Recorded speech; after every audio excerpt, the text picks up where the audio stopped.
السلام علیکم جی، میں ہوں آپ کا دوست، آپ کا ہوسٹ چودھری شہزاد رؤف ساغر۔ آج ہم جس مسئلے پر ڈسکس کریں گے وہ ہمارے معاشرے کا بڑا کامن مسئلہ بن چکا ہے اور اس مسئلے کو لے کے سارے پریشان۔ مسئلہ کچھ ایسا ہے کہ آج کل شادی شدہ خواتین شادی شدہ مرد حضرات کے ساتھ اور شادی شدہ مرد حضرات شادی شدہ خواتین حضرات کے ساتھ تعلق بنائے بیٹھے ہیں۔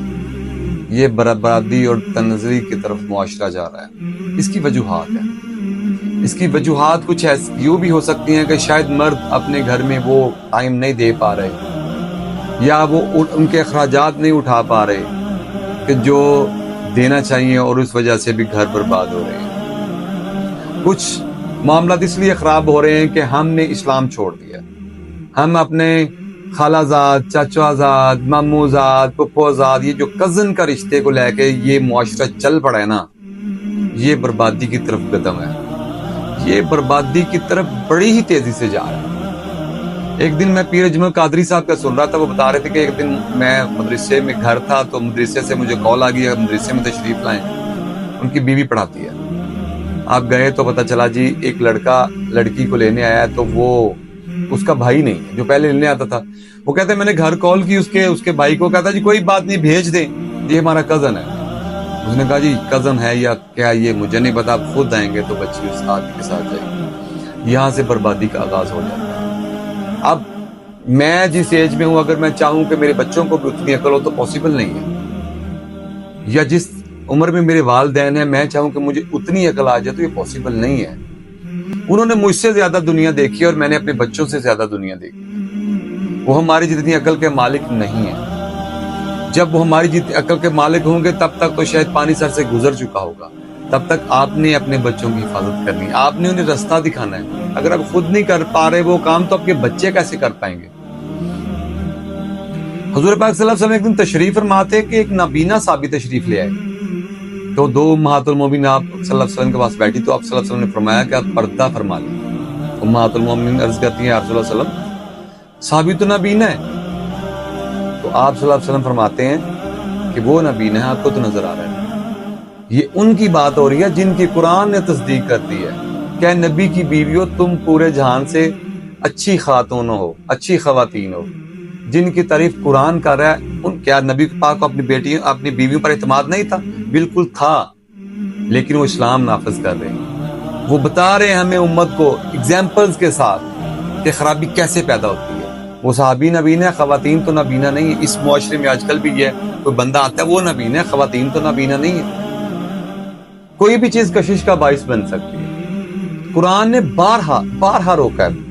یہ میں قرآن اس لیے میں اوپر دیکھ کے پڑھوں گا، قرآن کے کسی الفاظ میں غلطی نہ ہو جائے۔ سورہ نور آیت نمبر 31 میں قرآن کیا فرما رہا ہے کہ آپ قرآن حضور پاک صلی اللہ علیہ وسلم کو مخاطب کرتا تھا تو اس لیے آپ مومن عورتوں کو کہہ دیں کہ وہ اپنی نگاہیں نیچی رکھیں اور اپنی شرم گاہوں کی حفاظت کریں اور اپنی زینت کو ظاہر نہ کریں۔ یہ تینوں چیزیں آج کل الٹ چل رہی ہیں۔ پھر سورہ نور کی آیت نمبر 60 میں بھی تلقین کی گئی کہ سورۃ احزاب کی 59 نمبر آیت میں پھر اللہ تعالیٰ فرماتے ہیں اے نبی اپنی بیویوں اور بیٹیوں سے اور مسلمان عورتوں سے کہہ دو کہ وہ اپنے اوپر چادر اوڑھ لیں، چادر لٹکا لیں۔ پردے کا حکم شدید دیا جا رہا ہے، نبی کی بیویوں تک ہو، نبی کی بیٹیوں تک ہو۔ ہم تو کس بات کی مولی ہیں۔ سورہ احزاب کی پھر آیت نمبر 53 میں اللہ نے تلقین کی۔ پھر بخاری شریف کی حدیث ہیں، میرے لائنیں لگی، بخاری شریف کی حدیث نمبر 1448، 146، 5149، 365، مسلم شریف کی 2170، 1428، 645۔ اتنی آیتیں، اتنی قرآن کی آیتیں اور احادیث سامنے پڑی ہیں جس کو ہم نظر انداز کر چکے ہیں۔ قرآن کی ایک آیت اور آپ کو بیان کرتا ہوں۔ قرآن کہتا ہے کہ اے عورتوں اپنے پاؤں زمین پر مارتے ہوئے نہ چلو تاکہ زینت جو آپ چھپائے ہوئے ہو اس کا لوگوں کو علم ہو جائے۔ دیکھیں کہاں تک قرآن کہ زیادہ زور سے پاؤں دبا کر نہیں چل سکتی، عورت بازار جو خوشبو لگا کر نہیں جا سکتی کہ کسی مرد کو اٹیک نہ کر دے۔ لیکن آج معاشرے کی بربادی کا یہ عالم ہے کہ میں نے اپنی زندگی میں پتہ نہیں کتنی خواتین کو دیکھا ہے جن کے بچے ہیں اور انہوں نے غیر مرد سے تعلقات رکھے ہوئے. کیوں رکھے ہوئے؟ کیا انہیں جہنم کی آگ نظر نہیں آ رہی؟ کیا انہیں دہتے ہوا کوئلے، دہتے ہوئے آگ اور وہ جو سیسا پینا پڑے گا وہ نظر نہیں آ رہا؟ کیا ان مرد حضرات کو نظر نہیں آ رہا؟ اللہ سے معافی مانگ لیں، اسلام کی طرف آ جائیں، قرآن کی طرف آ جائیں، قرآن کو ترجمے سے پڑھیں. ہمیں پتہ نہیں کس نے بتا دیا ہے قرآن بس پڑھتے جاؤ ثواب ملتا جائے گا، پڑھتے جاؤ ثواب ملتا جائے گا. قرآن سمجھنے والی چیز ہے، پڑھنے کا ثواب تو مل ہی جائے گا، سمجھنے والی چیز ہے. ہمیں پتہ بھی تو چلے کہ ہمیں قرآن کیا کہہ رہا ہے. کسی عربی کے پاس جائیں گے آپ کو گالیاں دے رہا ہوگا، آپ کہیں گے ماشاءاللہ ماشاءاللہ، چونکہ آپ کو پتہ ہی نہیں. قرآن کی طرف آ جائیں، اللہ کی طرف آ جائیں، تبھی ہماری بقا ہے، تبھی ہماری بچت ہے، تبھی ہم جہنم سے بچ سکیں گے. میں امید کرتا ہوں کہ آپ میری باتوں سے متفق ہوں گے. دل جلتا ہے، دل ٹوٹتا ہے سارا کچھ دیکھ کے. آپ اپنے گھروں کو ٹائم دیں، اپنے بچوں کو ٹائم دیں، سختی کریں. بالکل یہ جو کہتے ہیں نا مجھے اپنی بیٹی پر بڑا اعتماد ہے، وہ غلط ہیں.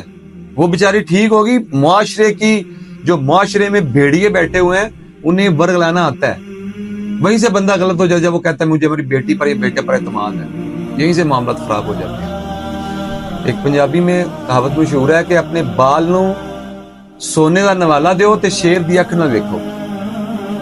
اسی طرح کرنا پڑے. اسلام یہی ہمیں بتاتا ہے. پھر ہی ہماری بقا ہے، پھر ہی ہم بچ سکیں گے، پھر ہمارے گھروں میں سکون ہوگا. اسلام کی طرف پلٹ آئیں، آنا پڑے گا ورنہ بربادی مقدر ٹھہرے گی. انشاءاللہ کل آپ کے ساتھ پھر حاضر ہوں گا نئی بات کے ساتھ، نئی بلاؤ کے ساتھ. اجازت چاہتا ہوں. اللہ نگہبان.